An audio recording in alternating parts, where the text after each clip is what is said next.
गया वह राष्ट्र या तो मिट्टी में जिंदा गड़ा है, याचना पर राम की सागर अहम के भाव में था। राम जी ने बल दिखाया एक पल में पाँव में था। मैं कवि हूँ राष्ट्र की प्रस्तावना को खुद गढ़ूंगा, राष्ट्रवादी आस्था को मंच से खुलकर पढ़ूंगा। जातियों की बेड़ियों को एक हद तक आग दो, कुछ कमी आपस में है जो मिलके उनको त्याग दो। और नौजवानों, राह कितनी भी कठिन हो पर हमें चलना पड़ेगा, और राष्ट्र की रक्षा के हेतु खुद हमें चलना पड़ेगा। वाह वाह वाह वाह वाह वाह वाह, बहुत अच्छी बात। नमस्कार मित्रों, मैं आपका अपना कवि चेतन नितिन खरे कवि सम्मेलन इंडिया यूट्यूब चैनल पर आपका स्वागत करता हूं। यदि आज हम और आप राष्ट्र और धर्म को जागृत करने वाले लोगों का साथ नहीं देंगे तो भविष्य हमें और आपको कभी माफ नहीं करेगा।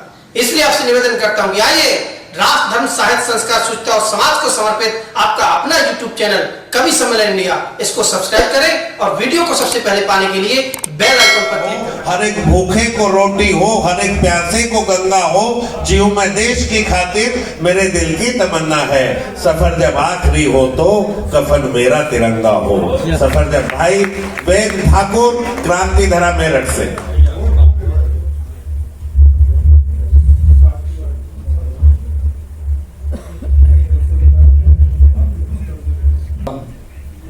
भारत माता की इस पवित्र माटी को अपने मस्तक से लगाता हूं।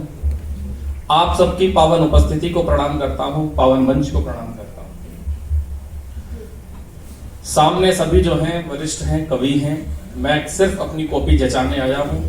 मंच पर मेरे अग्रज, मेरे आदरणीय यशेंद्र भैया की उपस्थिति होती है, विनोद भैया की उपस्थिति होती है, बिना किसी भूमिका के, क्योंकि मुझे पता है भैया के मन में इस टाइम चल रहा होगा, अरे पढ़ दे जल्दी। तो चार पंक्तियों से आपके सामने आपसे जुड़ने का प्रयास करता हूं। आज 10 नवंबर है। आज का दिन हम लोग विश्व विज्ञान दिवस के रूप में मनाते हैं। तो चार पंक्ति भारत के गौरव के रूप में पढ़ना चाहता हूं। भारत के शौर्य जिससे जुड़ा है वहीं से पढ़ता हूं। सुनिएगा, एक गौरव भारत के हिस्से आता है, हमारे उन वैज्ञानिकों के हिस्से आता है जहां 23 अगस्त 2023 को चंद्रयान चंद्रमा की धरती पर लैंड कर गया। वहां से जब उसने उगती हुई पृथ्वी को देखा होगा, उसके भाव क्या रहे होंगे, क्या उसने सोचा होगा। बस यहीं से चार पंक्तियां भैया। स्वागत भैया, स्वागत। बहुत छोटी सी भूमिका में हूं, बस जुड़ जाइएगा। और जो खाली कुर्सियां हैं वो आपकी। और पहली चार पंक्ति पढ़ने जा रहा हूं। अंतिम पंक्ति न वेद की, न कविता की, हिंदुस्तान के शौर्य की, हिंदुस्तान के गौरव की है। तो मैं चाहता हूं एक भी हाथ खाली ना रहे। यदि मेरी बात सच्ची हो तो एक भी हाथ खाली ना रहे, खाली कुर्सियां भी आपकी। तब पंक्ति पढ़ता हूं, सुनिएगा भैया। पृथ्वी नापी मंगल नापा, चांद बना अरमान मेरा। कि पृथ्वी नापी मंगल नापा, चांद बना अरमान मेरा। कहो गर्व से चंद्रयान है दुनिया में सम्मान मेरा। चांद की धरती से देखा तो चंद्रयान भी बोल उठा। अब आपकी जिम्मेदारी कि चांद की धरती से देखा तो चंद्रयान भी बोल उठा। पूरी वसुधा में है सबसे प्यारा हिंदुस्तान मेरा। पूरी प्यारा हिंदुस्तान मेरा। पूरी वसुधा में है सबसे प्यारा हिंदुस्तान मेरा। और छोटा करते हुए सीधे आपसे जुड़ता हूं। ये जो नौजवान पीढ़ी यहां मेरे हिस्से की बैठी है, ये जो हंसता खिलखिलाता हिंदुस्तान हमारे इन बड़े बुजुर्गों ने हमें दिया है। नौजवानों, अब आपकी और मेरी जिम्मेदारी है कि अब हम इसे ऐसे ही हंसता खिलखिलाता आगे लेकर चलें। तब कहना चाहता हूं कि चाहते हो राष्ट्र का संताप हरना, बात पहले ये सुनो। छोड़कर पग फूल वाले मृत्यु का तांडव चुनो। हर किसी को यूं क्षमा का दान देना छोड़ दो। राष्ट्र पर उंगली उठे तो उंगलियों को तोड़ दो। याचना करने से बोलो राष्ट्र कब आगे बढ़ा है। मिट गया वह राष्ट्र या तो मिट्टी में जिंदा गड़ा है। याचना पर राम की सागर अहम के भाव में था। राम जी ने बल दिखाया एक पल में पाँव में था। मैं कवि हूँ राष्ट्र की प्रस्तावना को खुद गढ़ूंगा, राष्ट्रवादी आस्था को मंच से खुलकर पढ़ूंगा। जातियों की बेड़ियों को एक हद तक आग दो, कुछ कमी गुलामी आपस में है जो मिलके उनको त्याग दो। और नौजवानों, राह कितनी भी कठिन हो पर हमें चलना पड़ेगा और राष्ट्र की रक्षा के हेतु खुद हमें चलना पड़ेगा। वाह वाह वाह वाह वाह वाह वाह, बहुत अच्छी व्याख्या। राष्ट्र की रक्षा के हेतु खुद हमें चलना पड़ेगा। एक दोष इस युवा पीढ़ी के हिस्से आता है, मेरे हिस्से भी आता है साहब, कि हम कार्य को करने में, टालने में विश्वास रखते हैं। आज नहीं कल कर लेंगे, कल नहीं परसों कर लेंगे, मैं नहीं वो कर लेगा, नेता मंत्री विधायक पुलिस प्रशासन ये कर लेगा।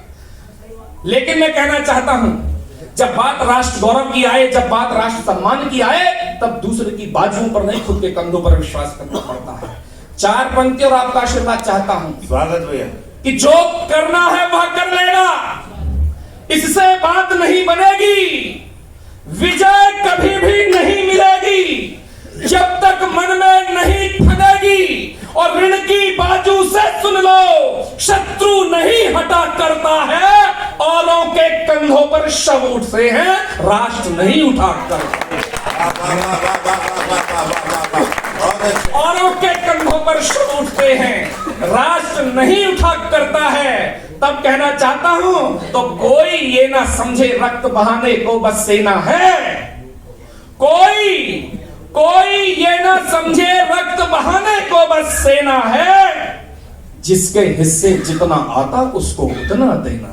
वाह वाह वाह वाह वाह वाह। कोई ये ना समझे रक्त बहाने को बस सेना है। संकल्प कर लीजिएगा अपने मन में, और अंतिम पंक्ति का संकल्प आपका और मेरा संकल्प मैं जानता हूं। तो कोई ये ना समझे रक्त बहाने को बस सेना है, जिसके हिस्से जितना आता उसको उतना देना है। सेना को विश्वास दिला दो, हर घर सैनिक रहता है, राष्ट्रगान सम्मान के हेतु खून रगों में बहता है। चित्र सजेकर भारत माँ का हम काजल बन जाएंगे, आंच आए गर दामन पर माँ हम बादल बन जाएंगे। रामचंद्र के वंशज हम, सिंधु को डराना आता है, वनवासी का रूप तो क्या रावण को हराना आता है।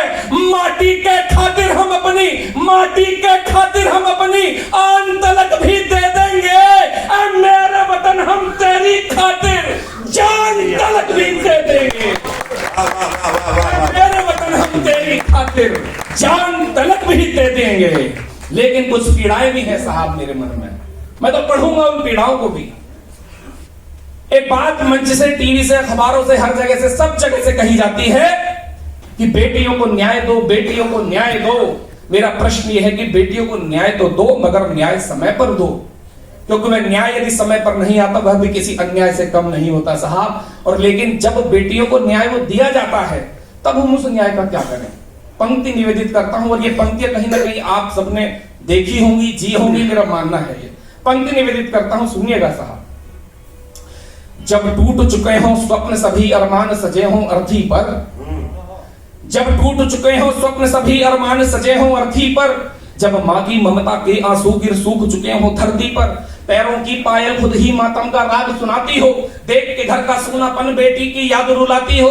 माँ की ममता मरती हो निर्ममता के गलियारों में, सूरज छिपकर खुद बैठा हो दहशत के अंधियारों में, शीतलता से ढका हिमालय जलता और सुलगता हो, डोली लगने वाला कान्हा जब अर्थी पर लगता हो, सूख पिता की आंख के आंसू कोई मरुस्थल करते हो, फूल न्याय व्यवस्था के जब नाग फनी पर चढ़ते हो, अरे पीड़ा खुद मन के अंदर ही सिसक सिसक कर मर जाए, जब दिल का छाला स्वयं फूट अंदर ही क्रंदन कर जाए, गर जीवन जीना इसको कहते तो बोलो मरना क्या है, और मृत्यु सैया पर न्याय मिले उस न्याय का तब करना क्या है। मृत्यु सैया पर न्याय मिले उस न्याय का तब करना क्या है। अंतिम 4 पंक्तियां, कैसी वो बेटियां होती हैं, कैसी वो बेटी जिनके साथ अन्याय हो जाता है। धरती से लेकर आकाश तक, खेल से लेकर पढ़ाई, खेल कूद, हर जगह बेटियों का वो है। तब 4 पंक्तियां अंतिम पढ़कर अपना स्थान लेता हूं। कैसी वो बेटियां, सुन लीजिएगा साहब। इतिहास ने आपको दानवीर कर्ण पढ़ा दिया, इतिहास ने आपको सब कुछ पढ़ा दिया होगा, लेकिन इतिहास ने आपको हाड़ी रानी का शीश दान नहीं पढ़ाया होगा साहब। राजा रतन सिंह चुड़ावत जब युद्ध भूमि में लड़ रहे थे, वहां से संदेश आया कि रानी तुम्हारी वीरता विचलित करती है, मैं जीत कर शीघ्र तुम्हारे पास आऊंगा। वो हाड़ी रानी, वो मेरी भारतीय नारी, वो मेरी बहन, वो मेरी बेटी, वो जो भी हो, उसका क्या होना चाहिए था, ठीक है आप जल्दी आइएगा, लेकिन ये भारतीय नारी का शौर्य था। उसने कहा कि मेरी सुंदरता मेरे राज्य के गौरव के बीच में आ रही है, संदेश वाहक से कहा, जो दे रही हूं उसे लेकर जाना। राजा से कहना कि युद्ध भूमि में सिर्फ वो नहीं थे, मैं भी साथ में थी। तलवार उठाई और अपनी गर्दन काटकर थाल में परोस दी। साहब, ये भारतीय नारियों का शौर्य था। ऐसी बेटियों के साथ जब अन्याय हो तब 4 पंक्ति पढ़ना चाहता हूं इनके गौरव की, और अंतिम 4 पंक्ति अपने काव्य पाठ की पढ़ के अपना स्थान लेता हूं। सुनिएगा। स्वागत भैया। कि हारने लगा था कभी शौर्य जब सौंदर्य से, सौंदर्य की व्याकुलता बोलो कौन करता। यूं ही हंस हंस कर निज प्राण त्याग कर वीरता की परिभाषा बोलो कौन करता। तो डूब जाती वो भी गर प्रेम के संदेश में, तो बाजुओं में क्षत्रियों से लोह कौन भरता। और होती नहीं राष्ट्रभक्ति गर हाड़ी रानी जैसी, तो थालियों में शीश काट काट कौन करता।